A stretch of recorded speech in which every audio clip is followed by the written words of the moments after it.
হিন্দুদের ব্যাপারে কোরআনে যে শব্দ এসেছে সেটা হচ্ছে সাবেঈ।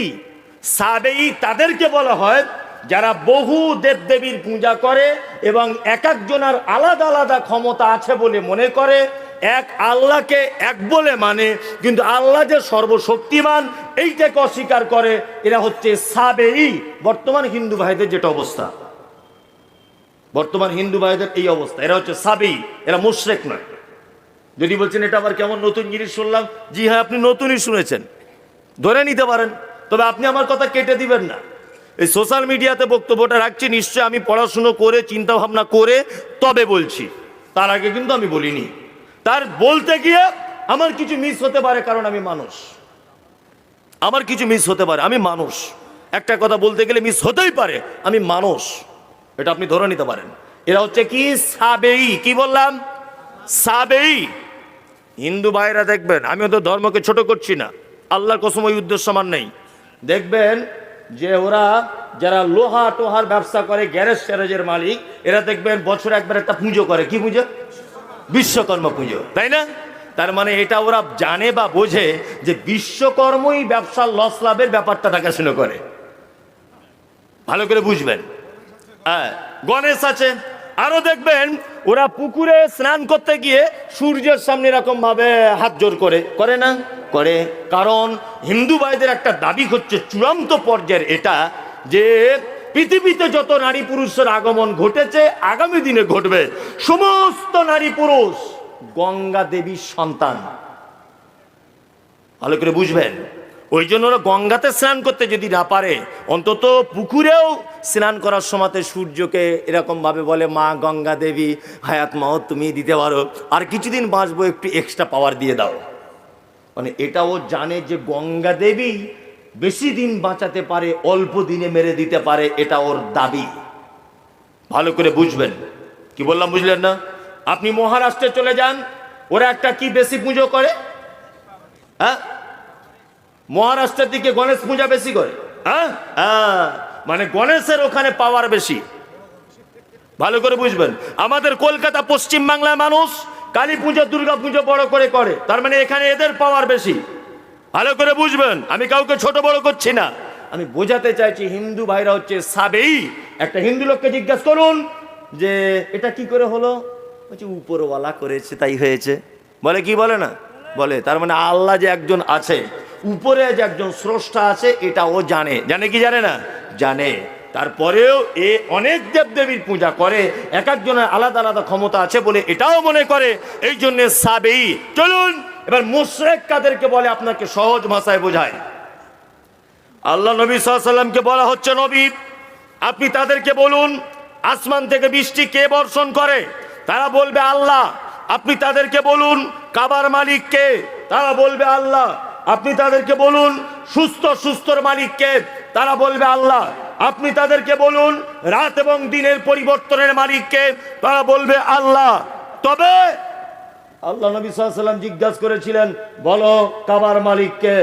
কাবার মালিকের ব্যাপারে জিজ্ঞাসা করা হলে আবু জেহেলের মতো একজন মারাত্মক বড় বেঈমান বলছে আল্লাহ। আসমান থেকে বৃষ্টি কে দিতে পারে? বলছে আল্লাহ। হায়াত মওতের মালিক কে? বলছে আল্লাহ। তবে আবু জেহেল, আবু লাহাব, উতবা, সাইবা, ওই বেঈমান মুশরিকদের একটা আকীদা হচ্ছে এই, আল্লাহ সব ক্ষমতা মানি, তবে এক জায়গাতে আমাদের খুব অ্যালার্জি। কি অ্যালার্জি? বলছে আল্লাহকে ডাইরেক্ট পাওয়া যায় না, দেবদেবীর মাধ্যমে আল্লাহকে পেতে হয়। ভালো করে বুঝবেন।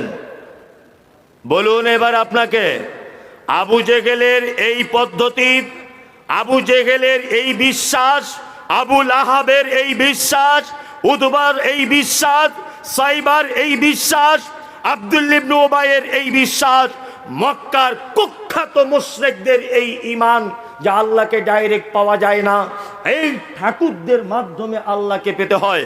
বর্তমানে সারা ভারতবর্ষের মুসলমানদের ভিতরে কিছু মুসলমান, তাদের এই বিশ্বাস আছে না নেই যে আল্লাহকে ডাইরেক্ট পাওয়া যায় না? আছে না নেই? তাদের যদি এই বিশ্বাস থাকে আল্লাহকে ডাইরেক্ট পাওয়া যায় না, তাহলে আবু জেহেলের সাথে এই মুসলমানের কোনো ডিফারেন্স আছে? কোনো ডিফারেন্স নাই। আবু জেহেলও জানতো, কি জানতো? কাবার মালিক আল্লাহ। পানি দিতে পারে আল্লাহ, সূর্যের মালিক আল্লাহ, হায়াত মাওতের মালিক আল্লাহ, এটা আবু জাহালও জানতো। কিন্তু আবু জাহেল এটা জানতো যে ঠাকুরের মাধ্যমে আল্লাহকে ডাকতে হবে। বর্তমানে কিছু মুসলমান আছে না, বলছে মমতাজুল ইসলাম যতই ফটর ফটর ফটর ফটর করো, যতই ফটর ফটর করো, বলছে কি ফটর ফটর, বলছে ফটর ফটর বলতে বুঝছে আমাদেরকে উল্টো পাল্টা বলছে। বলছি তা কি হয়েছে, বলছে তুমি যতই লাপালাপি করো, গতদিনও বলেছি, যারা শোনেননি তারা শুনুন, দুটো একটা গতদিনের ওই কথা এখানে বলছি, সোশ্যাল মিডিয়া তো শুনেছেন, ডাইরেক্ট শোনেননি। বলছে গাছে কি আর এমনি ওঠা যায়, ডাল ধরে উঠতে হয়। বলছে গাছে কি আর এমনি ওঠা যায়, ডাল ধরে উঠতে হয়। ঠিক আছে, আমি মমতাজুল ইসলাম যে কোনো গাছে উঠি না, আমি নারকেল গাছে উঠবো। যে গাছে ডাল থাকে ও গাছে আমি উঠি না। নে এবার তুই কি করবি কর, দেখ গাছে উঠতে পারি কি না। কি বললাম বুঝলেন না? ওসিলা হচ্ছে আল্লাহকে পেতে গেলে ওসিলা ধরতে হবে। আচ্ছা বলুন তো, ওসিলা ধরা ইসলামের জায়েজ না না জায়েজ? জি না, ভুল বলেছেন, ইসলামে ওসিলা জায়েজ, অবশ্যই জায়েজ, তবে সে ওসিলা আলাদা। কি বললাম বুঝলেন না? ওসিলা কি? হ্যাঁ, আমার দিকে ফেরুন, গল্প করবেন না, আপনাকে বুঝিয়ে বুঝিয়ে বলছি। আল্লাহ তাআলা পবিত্র কোরআনে বলছে ফালিল্লাহিল আসমাউল হুসনা ফাদউ বিহা, অবশ্যই আমার অসংখ্য গুণাবলী নাম ধরে তোমরা আমাকে ডাকো। এটা আল্লাহ বলছেন। পাপ করেছেন, রাত 2টোর সময়তে উঠেছেন, 2 রাকাত নামাজ পড়ে আল্লাহকে এটা বলুন, আল্লাহ তোমার নাম গাফুর, তুমি ক্ষমা করতে খুব ভালোবাসো, তুমি পরম ক্ষমাশীল। আল্লাহ তোমার নাম রহমান, তুমি অতীব দয়ালু। আল্লাহ তোমার নাম রাহিম, আল্লাহ তোমার নাম রাজ্জাক। আল্লাহ তুমি আমাকে রুজি দাও, আল্লাহ তুমি আমাকে কঠিন করে দাও, আল্লাহ তুমি আমাকে শক্ত করে দাও, আল্লাহ তুমি বিপদ থেকে উদ্ধার করো, আল্লাহ তুমি ওকিল। এই রকম আল্লাহর নাম দিয়ে আল্লাহর কাছে চাওয়া জায়েজ। জায়েজ কি জায়েজ নয়? জায়েজ। 2 নম্বর ওসিলা ধরতে পারেন আপনি, আপনি আপনার ভালো কাজের মাধ্যমে ওসিলা ধরতে পারেন। ওই যে একটা ঘটনা মনে আছে, বানি ইসরাইলের 3টে যুবক ছেলে রাস্তা দিয়ে যাচ্ছিল, বিশাল একটা গর্তের ভিতরে তারা আটকে পড়ল। উপর থেকে একটা পাথর এসে তাদের গর্ত আটকে দিল। একজনা বলছে এখান থেকে বাঁচার কোনো রাস্তা নাই, বলছে জীবনে যদি কোনো ভালো কাজ করো তাহলে আজকে সেটা প্রকাশ করো, আল্লাহ চাইলে ওই ভালো কাজের মাধ্যমে আমাদেরকে উদ্ধার করবেন। একজনা বলল আল্লাহ আমাকে একজন সুন্দরী মহিলা ব্যভিচারের জন্য ডেকেছিল, আমি বলেছিলাম ইন্নিয়া খাফুল্লাহ, আমি আল্লাহকে ভয় করি। পাথরের 3 ভাগের 1 ভাগ সরে গেল। ঘটনা শুনেছেন? শুনেছেন? পুরো পাথর সরেছিল কি সরেনি? সরেছিল। মাঝে সাঝে যখন বিপদে পড়বেন তখন এই রকম করে দোয়া করবেন, কি আল্লাহ হে দেবকুন্ডু মাদ্রাসায় 20,000 টাকা দান করেছিলাম, মমতাজুল ইসলাম বক্তা হয়ে এসেছিল, আল্লাহ আজকে বিপদটা, ওই দানটা যদি আমি তোমার জন্যই করে থাকি তাহলে তুমি আমার এই বিপদ থেকে মুক্তি দিয়ে দাও, ইনশাআল্লাহ আপনার বিপদ থেকে মুক্তি পাবেন। নাম্বার 3, আর একটা ওসিলা চলবে। কি ওসিলা? খুব মারাত্মক ডিপলি একটা হাদিস বলছি, এই হাদিসটা আপনাকে বুঝতে হবে ধ্যান দিয়ে, তাছাড়া বোঝা যাবে না। একজন অন্ধ লোক, কি লোক? অন্ধ লোক আল্লাহর নবীর কাছে এসেছেন, এসে বলছেন আল্লাহর নবী আপনি একটু আমার জন্য দোয়া করে দেন। আল্লাহ, ভালো করে শুনবেন কিন্তু এই হাদিসটা খুব পেঁচালো হাদিস। লোকটা বলছেন আল্লাহর নবী আপনি আমার জন্য একটু দোয়া করে দেন। আল্লাহ নবী সাল্লাল্লাহু আলাইহি ওয়াসাল্লাম বলছেন তুমি ধৈর্য ধরো, তুমি ধৈর্য ধরো, ধৈর্য ধরো, আমার দোয়া পেতে চাও? বলছে হ্যাঁ আল্লাহ রসুল। বলছে ধৈর্য ধরো। লোকটা আবার বলছেন আল্লাহ নবী আপনি একটু আমার জন্য দোয়া করে দেন। আল্লাহ রসুল বলছে এই শোনো, ধৈর্য ধরো। ধৈর্য ধরে বসে আছে লোকটা। আল্লাহ নবী সাল্লাল্লাহু আলাইহি ওয়াসাল্লাম দোয়া করলেন। কে দোয়া করলেন? শুনুন, আল্লাহ নবী তাই তো দোয়া করলেন। এবার লোকটা নিজে নিজে দোয়া করছেন, কি বলে দেখুন, এটা তিরমিজির হাদিস, সহিহ হাদিস, এখনই আপনাকে হাদিসটা বার করে দেখিয়ে দিতে পারি, চলুন। তখন লোকটা সাইডে গিয়ে দোয়া করছেন, আল্লাহ আমি একজন অন্ধ মানুষ, আল্লাহর নবী আমার জন্য দোয়া করেছেন, দয়া করে নবীর দুয়ার ওসিলা করে তুমি আমার চোখ দুটোকে ভালো করে দাও। কিসের ওসিলা করলেন? নবীর দুয়ার ওসিলা করলেন, তাই তো? চলুন আর একটা বুখারী হাদিস শোনায় আপনাকে, ওসিলা কেমন করে হয়। হযরত ওমরের নাম শুনেছেন? মারাত্মক লোক, তাই না?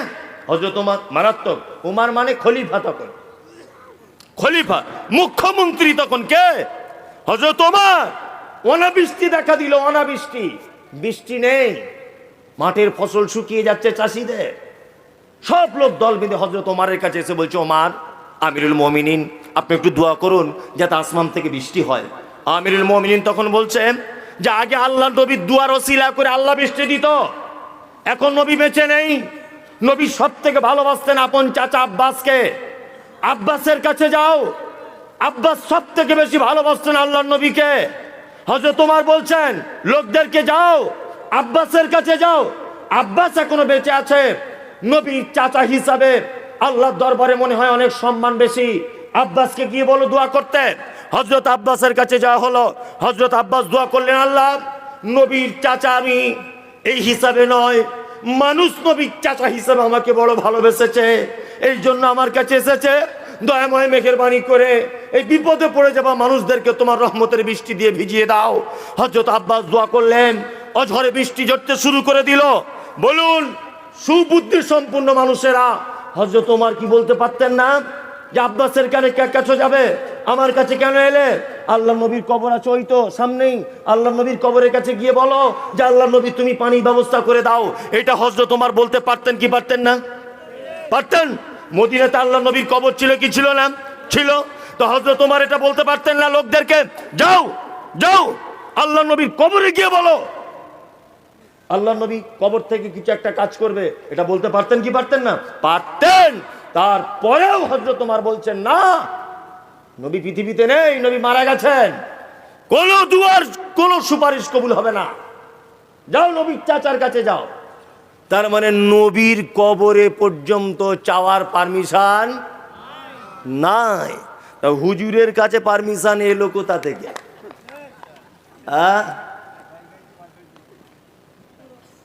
আলহামদুলিল্লাহ। এবার আপনাকে একটা মজার কথা বলি, ভাবছেন মনে হয় কি বলবে টলবে, এই দেখুন আপনাকে বলছি। এক, নামাজে একটা দরুদ পড়েন, সবাই পড়েন তো? হ্যাঁ, আল্লাহুম্মা সাল্লি আলা মুহাম্মাদ ওয়া আলা আলি মুহাম্মাদ। বাংলা মানে হলো আল্লাহ শান্তি বর্ষণ করো মুহাম্মাদের উপরে এবং তার পরিবারের উপরে, কামা সাল্লাইতা আলা ইব্রাহিম, যেমন তুমি শান্তি বর্ষণ করেছিলে ইব্রাহিমের উপরে, ওয়া আলা আলি ইব্রাহিম, এবং ইব্রাহিমের পরিবারের উপরে। এটা করেছি কি করি নামাজে? করি। আল্লাহুম্মা সাল্লি আলা মুহাম্মাদ, আল্লাহ শান্তি বর্ষণ করো মুহাম্মাদের উপরে। বলুন এবারে সারা পৃথিবীতে যত মানুষ বর্তমান আছে, গত হয়ে গেছে এবং আগামীতে আসবে, সব থেকে দামি মানুষ নাম কি? মুহাম্মদ সাল্লাল্লাহু আলাইহি সাল্লাম।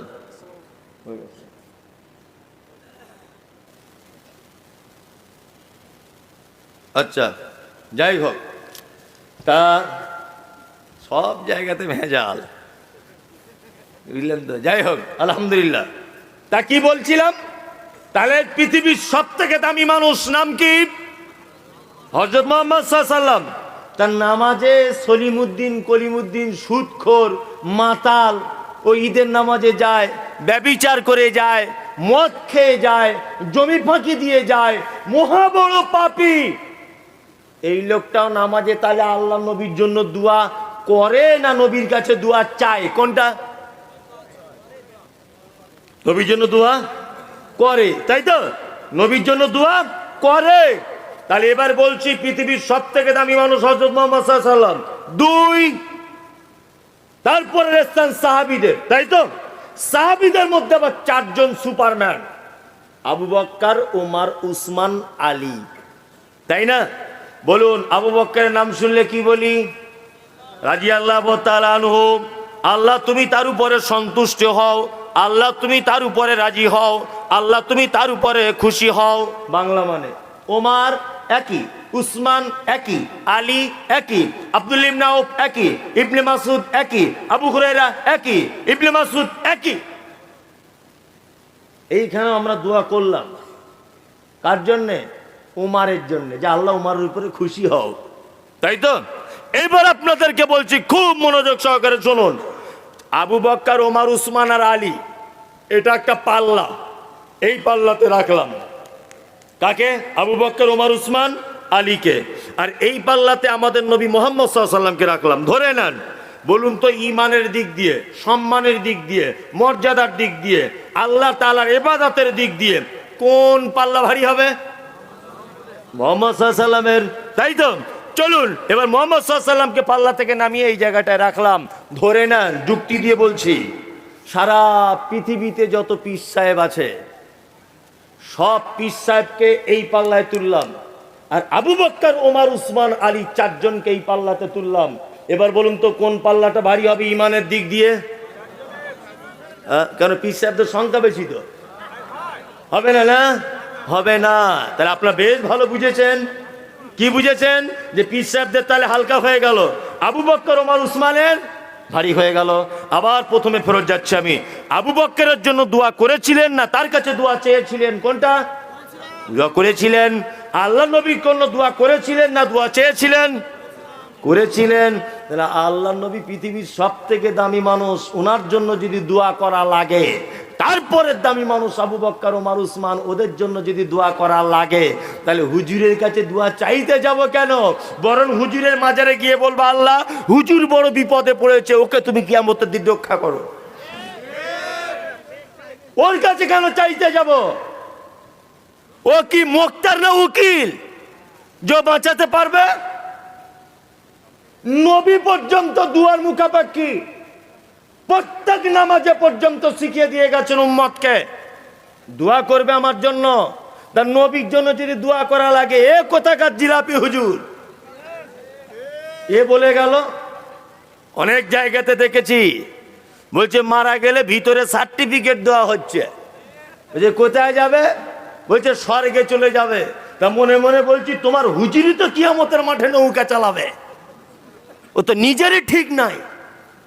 কি আশ্চর্য ব্যাপার! এদের উচিত শিক্ষা ঠিক এইভাবে দিতে হবে। কেমন ভাবে জানেন?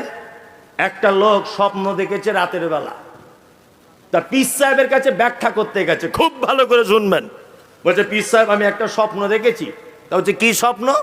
বলছে আমার ডান হাতে মধু আছে, হ্যাঁ, আর বাম হাতে পায়খানা লেগে আছে। তা বলছে তারপরে কি স্বপ্নটা কেমন হলো? বলছে আমি ডান হাতটা আপনাকে দেখাতে এসেছি, বাম হাতটা আপনাকে দেখাতে এসেছি। তখন বলছে, ওরে বাবা, দুটো হাতই দেখাতে এসছো? বলছে হ্যাঁ। বলছে হুজুর তারপরে দেখছি একটা জিনিস। তো বলছে কি? বলছে আমি যেন মধু আর পায়খানাটা নিয়ে আপনার কাছে আবার জানতে এসেছি। তো বলছে কি হলো তারপরে? বলছে হুজুর তারপরে আমি জানতে এসেছি, স্বপ্নে ঘুমিয়ে ঘুমিয়ে দেখতে পেলাম যে, না সরি ভুল হচ্ছে। বলছে হুজুর একটা স্বপ্ন দেখেছি। তা বলছে কি?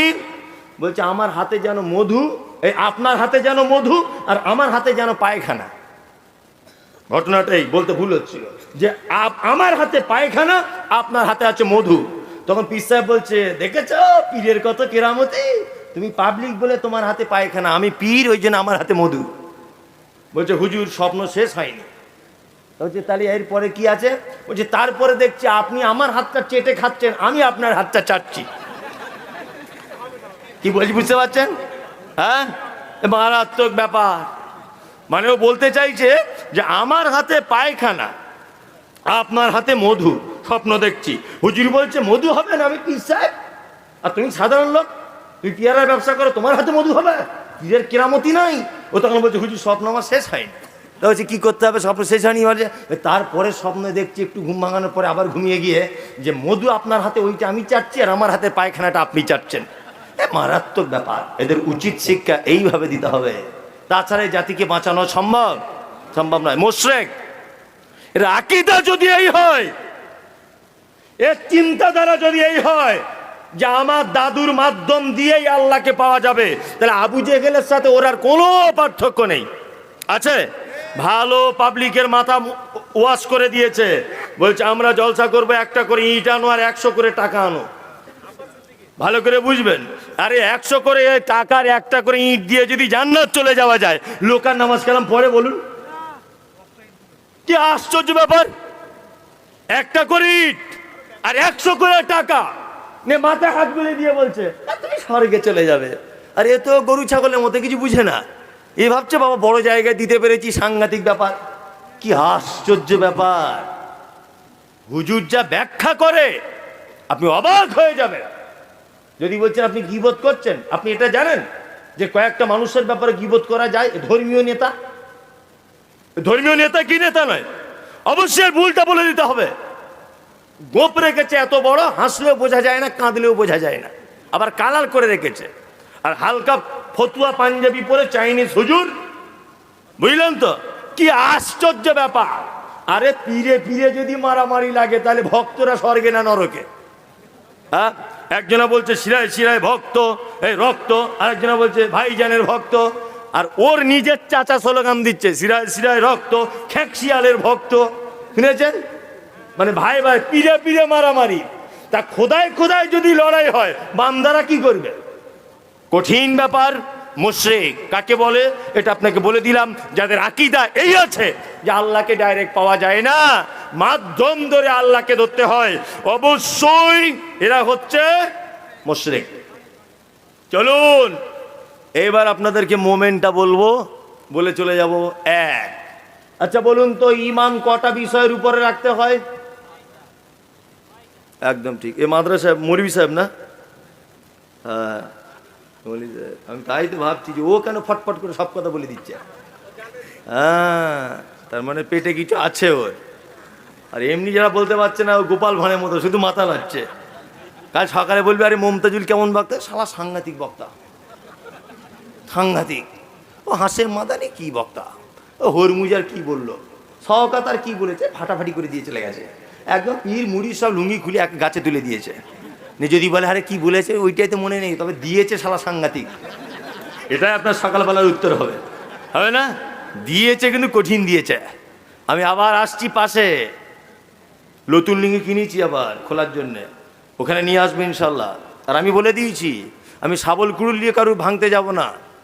তবে আমি বক্তব্যের মাধ্যমে সোশ্যাল মিডিয়াতে যত বক্তা সবাইকে বলে দিয়েছি, বেরাদার রাহুল শাহিনুর সবাইকে বলে দিয়েছি ফোন করে করে, এখন একটাই বিষয় যে পীর পূজারি পীর বলে ইসলামে কিছু নেই, এই ব্যাপারে শুধু বক্তব্য চালাও। আর রাহুলকে বলে দিয়েছি সব নাম্বার আমি জোগাড় করছি, তুই শুধু মোনাজারা কর, শুধু মোনাজারা কর আর মোবাইলে ছাড়। কি বললাম বুঝলেন না? আর আবু বক্কর বলে একটা ছেলে দেখবেন ঝাড়খণ্ডের বাড়ি, হ্যাঁ আবু বক্কর, খুব ফলো করবেন, ও এই হাশেম মাদানী মাদ্রাসার ছাত্র, এটা জেনে রাখবেন। ও কিন্তু এখনো কমপ্লিট করেনি, এবার মনে হয় তিরিমিজি শরীফ পড়ছে। তা আল্লাহ এত দিমাগ ফাস্ট করেছে ওকে, আমি অনেক সময় অনেক হাদিস ওকে জিজ্ঞেস করি, হ্যাঁ জিজ্ঞেস করি ওকে, আর আবু বক্কর এটা কোথায় আছে রে, খাট করে কম্পিউটার টিপে বলে দিবে মৌলী সাহেব এটা ওখানে আছে, দেখে নেন। আল্লাহ ভাগবে, আল্লাহ সবাইকে সব গান দেয় না, সবাইকে দেয় না। দেখবেন আর মোটামুটি 10 বছর অপেক্ষা করুন, পীর সাহেবের বউরা বড় বড় তাল গাছের পাকা তৈরি করে হাওয়া করছে, হ্যাঁ মানে মাছি তাড়াবে ইনশাল্লাহ। মানুষ যা হচ্ছে এখন সচেতন, তাড়াতেই হবে। চলুন এবার আপনাকে বলছি মোমেন্ট, 6টা বিষয় ইমান রাখলে ইমান হয় কটা? 6টা। এক, আল্লাহকে এক বলে মানা, নবীকে শেষ নবী বলে মানা, কোরআনের প্রতি বিশ্বাস করা, কেতাবের প্রতি ইমান রাখা, আর ফেরেশতাদের প্রতি ইমান রাখা, আখিরাতের প্রতি ইমান রাখা, ভাগ্যের ভালো মন্দের উপরে ইমান রাখা। আপনাদের গ্রামে একটা ছেলে MA পাস, আচ্ছা বলুন তো তাকে কেউ স্যার বলে ডাকে? ডাকে না তো, কেন? হ্যাঁ চাকরি পেলে ডাকবে, এ ভালো বোঝে কিন্তু, চাকরি পেলে ডাকে। নামাজ পড়ো তো ভাই, নামাজ পড়ো, 5 দিন হলে ধরেছ, তোমাকে তো ফুল দিয়ে বরণ করা ভালো, স্টেজে না ভাই তুমি এইখানে মানে কন্ট্রাক্টে, মানে জলসা পরের দিন ছেড়ে দেবে নাকি? তাহলে ও যতদিন যাবে না ততদিনও নিয়ত করেই রেখেছে, মানে ওই ভাগ্যের উপরে যে ভালো মন্দ তারপর ইমান। জি, তো ও যে বাইরে যাবে কোনো গ্যারান্টি আছে? হ্যাঁ কোনো গ্যারান্টি আছে? তারপরেও এখনো পর্যন্ত বলছে বাইরে যাবো, তার আগে পর্যন্ত পড়বো। যাক, ও একেবারে খারাপ নয় আর কি। যাই হোক, ও যদি এই মুহূর্তে দুনিয়া ছেড়ে চলেও যায়, তা আল্লাহ তাআলা হয়তো বাকি দিনের নামাজ না পড়ার পাপটা হয়তো ক্ষমা করে দিতে পারে, যদি তওবা করে নেয়, ক্ষমা করে দিতে পারে। যাই হোক, আমি ওইদিকে যাচ্ছি না। তাহলে মাধ্যমিক pass, MA pass, BA pass, double MA, কেউ স্যার বলে না। স্যার উপাধি পেতে গেলে কি করতে হয়? স্কুলের সঙ্গে যুক্ত হতে হয়। যদি কোনো চাকরি না পাও তাহলে অন্ততপক্ষে খিচুড়ি স্কুলে হাতা ঘোরাতে হবে। বিরিয়ানি প্রতিদিন হচ্ছে স্কুলে, এই বিরিয়ানি তোমার রান্না করতে হবে ICDS এর, তাই না? তবুও তোমাকে দিদিমণি বলবে, কিছু যদি মাস্টার না হতে পারো, স্কুলের ঘন্টাটাও বাজাতে হবে, তবে তোমার নাম হবে স্যার, তার আগে নয়। এই যে 6টা জিনিস বিশ্বাস করলাম, আপনি এখনো স্যার হতে পারেননি, আপনি ডিগ্রি অর্জন করেছেন ইমানের, এখনো মোমেন হতে পারেননি। মোমেন হতে গেলে কি কি লাগবে? কে কি? আপনার ভিতরে কয়েকটা গুণ থাকবে, এই গুণগুলো বলে দেবো, ইনশাল্লাহ আমরা মোমেন হব সকলে, ইনশাল্লাহ। ইনশাল্লাহ ভুল ত্রুটি যা আছে সব নিজেদের ভিতরে আজকে সব কিছু তওবা করে দিয়ে বাড়ি যাবো, ইনশাল্লাহ। ইনশাল্লাহ, মাশাআল্লাহ। একটা একটা করে শুনুন। আল্লাহ বলছেন, ইন্নামাল মুমিনুনা আল্লাযীনা ইযা যুকিরাল্লাহু ওয়াজিলাত কুলুবুহুম ওয়া ইযা তুলিয়াত আলাইহিম আয়াতুহু যাদাতুহুম ঈমানান ওয়া আলা রাব্বিহিম ইয়াতাওয়াক্কালুন। আল্লাহ বলছেন, মুমিন তো তারাই যারা পাপ কাজ করবে, দিনের বেলা পাপ কাজ করবে, রাতের বেলা মসজিদে গিয়ে পাপ কাজের কথা স্মরণে হয়ে যাবে, ভয়ে থর থর থর থর থর করে কাঁপবে, এরা হচ্ছে মুমিন। ভয় হয় পাপ করার পরে? ভয় হয় না। যুবক, তুমি রাতের বেলা কার সঙ্গে ফোনে ভিডিও কলে কথা বলো, সকালবেলা তুমি আবার তোমার বন্ধুদেরকে বলো কালকে সাবিনার সঙ্গে রাত 2টো পর্যন্ত ভিডিও কলে এই এই এই এই করেছি, এটা তোমার চরিত্র। জি, অনেক অসভ্য পুরুষ মানুষ আছে, মারাত্মক অসভ্য। সেই পুরুষ মানুষগুলো নিজের বউয়ের সঙ্গে কাঁধে হাত দিয়ে ছবি তুলে ফেসবুকে পোস্ট করছে, আছে না? এরকম কাপুরুষ আছে না? নেই? আছে। আর বাংলাদেশ সব থেকে নিকৃষ্ট জায়গা কেন বললাম? সোশ্যাল মিডিয়াতে সব থেকে যৌবনের বেশি সুড়সুড়ি দেয় বাংলাদেশ। দেখবেন নিজের বউয়ের সাথে কি করে গলা জড়িয়ে ধরে শুয়ে আছে, হারামখোর, সেটাও ফেসবুকে ছাড়ছে। হ্যাঁ, আশ্চর্য ব্যাপার। ব্লগ ভিডিও তৈরি করছে, ওর বউ কি শাড়ি পরছে, কি ব্লাউজ পরছে, কি মার্কেট করলো, কি রান্না করলো, সেটাও দেখাচ্ছে।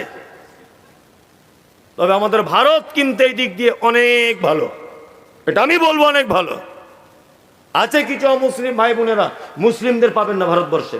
আর মনে হয় সোশ্যাল মিডিয়াতে একটা দুটো একজন আনকালচার এদের ভিতরে হতে পারে, একটা দুটো ব্যতিক্রম।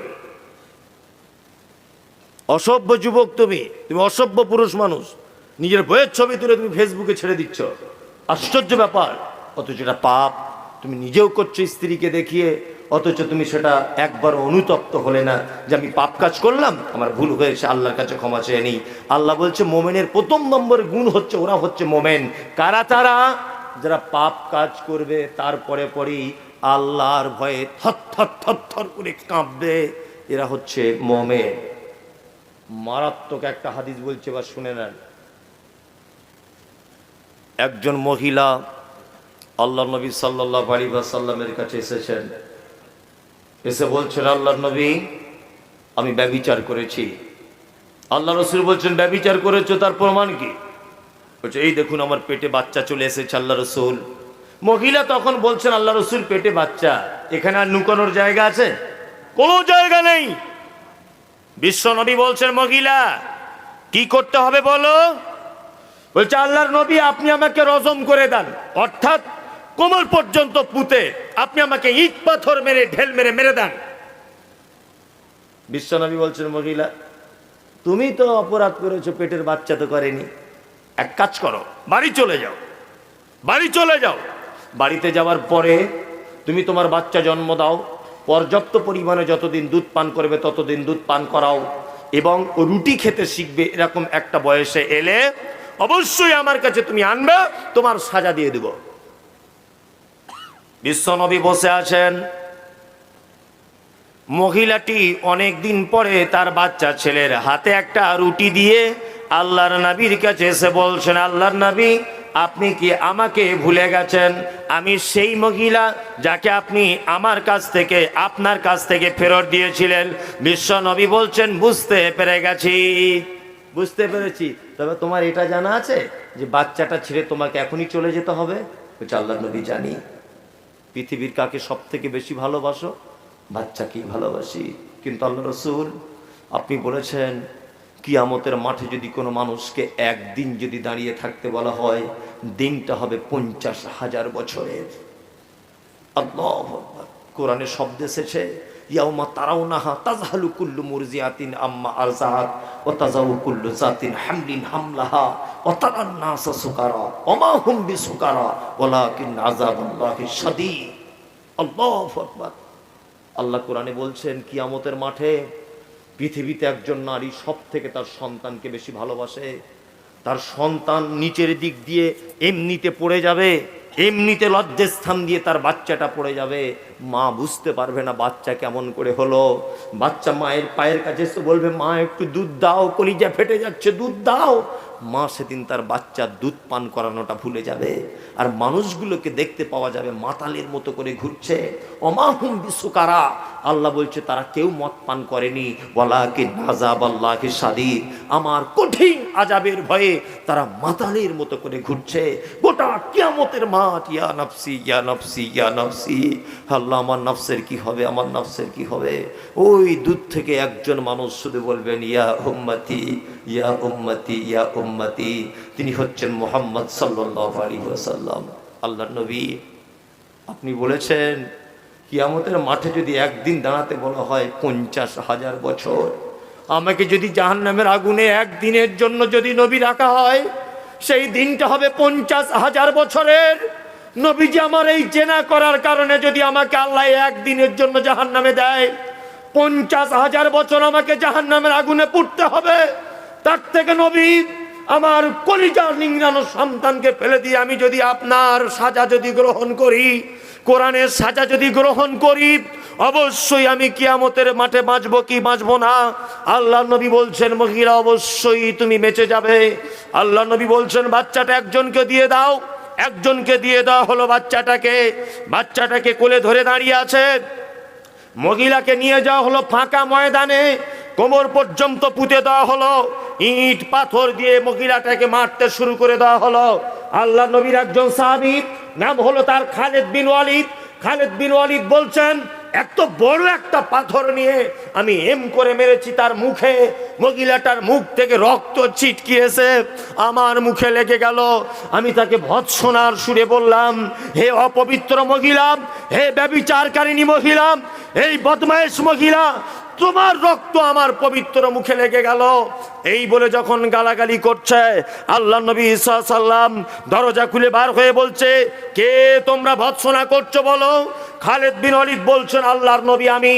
বিশ্ব নবী বলছেন খালিদ শোনো, এই মহিলাটা ব্যভিচার করেছে, তার বাচ্চা জন্ম দিয়েছে, নিজের কলিজা নিংড়ানো সন্তানকে এই দেখো কার কোলে রেখে দিয়ে নিজে মরতে বসেছে আল্লাহর ভয়ে, আল্লাহ আযাবের ভয়ে।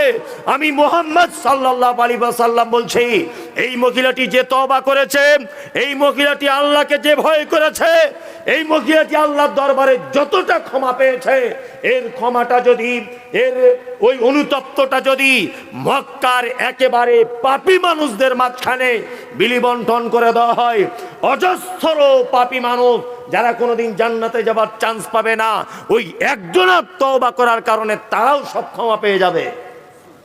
আল্লাহু আকবার। আল্লাহ তাআলা বলছেন ইন্নামাল মুমিনুনা আল্লাযীনা ইযা যুকিরাল্লাহ, মুমিন তো তারাই যারা পাপ করবে, পাপ করার পরে পরে ভয় হয়ে গেলে ভয়ে থরথর করে কাঁপবে। আল্লাহ আমার স্ত্রীর সঙ্গে পাপ করেছি, আল্লাহ আমার বোনের সঙ্গে ভুল করেছি, আল্লাহ আমার ভাইয়ের সঙ্গে ভুল করেছি, আল্লাহ তুমি আমাকে ক্ষমা করে দাও। দুই, আল্লাহ তাআলা বলছেন ওয়াইজা তুলিয়াত আলাইহিম আয়াতুহু যাদাতুহুম ঈমানাও ওয়া আলা রাব্বিহিম ইয়াতাওয়াক্কালুন। মুমিন হচ্ছে দ্বিতীয় নম্বরে গুণে গুণান্বিত। তাদের সামনে যখন আমার নিদর্শনাবলী যখন পেশ করা হয়, তখন তার ঈমান যাদাতুহুম ঈমানা, তার ঈমান বৃদ্ধি পায়, তার ঈমান বেড়ে যায়। এখানে ব্যাখ্যা দুই প্রকারের। এক, কোরআনের আয়াত পড়লে ঈমান বাড়ে। বাড়ে কি বাড়ে না? বাড়ে। আপনাদের বাড়ে? বাড়ে না। মনে আছে হযরত ওমর রাস্তা দিয়ে যাচ্ছিলেন, আর কোরআন তেলাওয়াত শুনে বিস্তারিত ঘটনা ওর গুণের ব্যাপারে, কোরআন শুনে মুগ্ধ হয়ে ইসলাম কবুল করেছিলেন। ঘটনা মনে আছে? মনে আছে?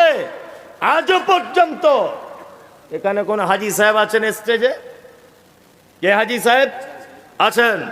হাজি সাহেবকে দিয়ে কথাটা ভালো প্রমাণ করা যাবে। ভেত বাঙালি ভাত খায়, কিছু বুঝে না, বাংলা একটু আধটু পড়তে জানে, আরবির হ বুঝে না। এই রকম লোক দেখবেন কাবা শরীফে হজ করতে যায়। Ethiopia, Tanzania, German, Japan, Uzbekistan, Pakistan, Bharat, Bangladesh, সারা পৃথিবীর বিভিন্ন ভাষাবলম্বী মানুষেরা তা কাবা শরীফে যায় একত্রিত হয়ে হজ করতে। কিন্তু আব্দুর রহমান আস-সুদাইস আল্লাহু আকবার যখন কোরআন তেলাওয়াত করেন, এত কান্না করেন, অজস্র বাঙালিরা যারা কোরআনের কিছুই বোঝে না তারা পর্যন্ত হাউ হাউ করে কাঁদে। কাঁদে কি কাঁদে না? কাঁদে। কিসের কারণে? আল্লাহ বলছেন আয়াতুহু যাদাতুহুম ঈমানা। তাদের সামনে যখন আমার আয়াতকে তেলাওয়াত করা হয় তাদের ঈমান বেড়ে যায়। দুই, আল্লাহর কিছু নিদর্শনাবলী রয়েছে পৃথিবীতে, এই নিদর্শনাবলী দেখে ঈমান বাড়তে হবে। নিদর্শনাবলী চোখে দেখতে পান?